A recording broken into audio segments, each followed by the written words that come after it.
বুদ্ধদেবের দেহদান, শেষ যাত্রায় মানুষের ঢল। অবসান হলো এক অধ্যায়ের। পাম অ্যাভিনিউয়ের বাড়ি, তার প্রিয় বইগুলো সবই রয়ে গেল, শুধু চলে গেলেন বুদ্ধদেব ভট্টাচার্য। বৃহস্পতিবারই পাম অ্যাভিনিউয়ের বাড়ি থেকে পিস ওয়ার্ল্ডে নিয়ে যাওয়া হয় বুদ্ধদেবের দেহ।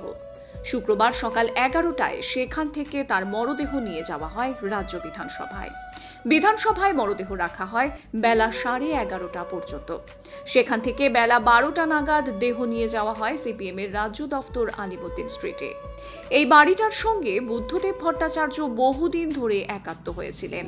আলিমুদ্দিন স্ট্রিটে সিপিএমের রাজ্য দফতরে বুদ্ধদেব ভট্টাচার্যকে শ্রদ্ধা জানাতে উপস্থিত ছিলেন সিপিএমের প্রাক্তন সাধারণ সম্পাদক প্রকাশ কারাট, সিপিআই-এর রাজ্য সম্পাদক ডি রাজা, সিপিএমের রাজ্য সম্পাদক মোহাম্মদ সেলিম, ত্রিপুরার প্রাক্তন মুখ্যমন্ত্রী মানিক সরকার, দলের প্রাক্তন রাজ্য সম্পাদক তথা প্রাক্তন বিরোধী দলনেতা সূর্যকান্ত মিশ্র, বাম আমলের মৎস্যমন্ত্রী তথা সমাজবাদী পার্টির নেতা কিরণময় নন্দ।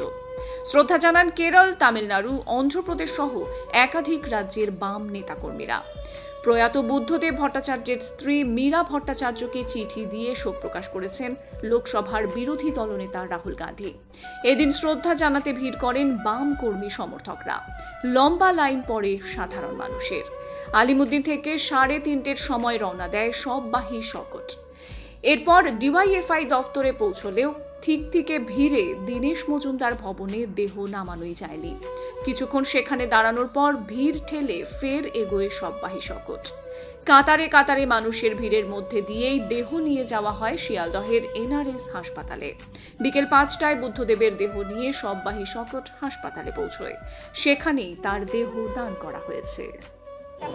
আমি যখন আসতাম, যতদিন তিনি ভালো ছিলেন, তিনি অনেক গল্প করতেন, অনেক কথা বলতেন, সেগুলো ব্যক্তিগত লেভেলে। আমি সেসব কথা বাইরে আনতে চাই না।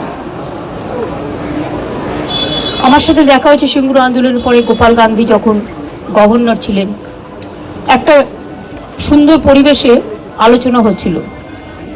গোপাল গান্ধী তখন জিজ্ঞেস করলেন, আচ্ছা বলুন তো, ভরা থাক গানটার অন্তরাটা কি? উনিও বসেছিলেন, আমিও বসেছিলাম।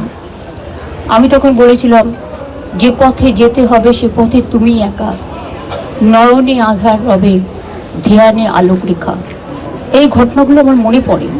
92-তে যখন দাঙ্গা হয়, আমি ছুটে গিয়েছিলাম মহাকরণে, আমার কিছু দরকার আছে কিনা সাহায্য। আমি যখনই কোনো পরিস্থিতি দেশে বা রাজ্যে হয়েছে যেটা রাজনীতির ঊর্ধ্বে থেকে শান্তি রক্ষা করার জন্য, সেটা আমি সবসময় করেছি। এবং আপনাদের সকলকে বলবো, যেভাবে শান্তি রক্ষা করছেন আপনারা, সেইভাবে শান্তির সাথে, শ্রদ্ধার সাথে শোক জ্ঞাপন করুন।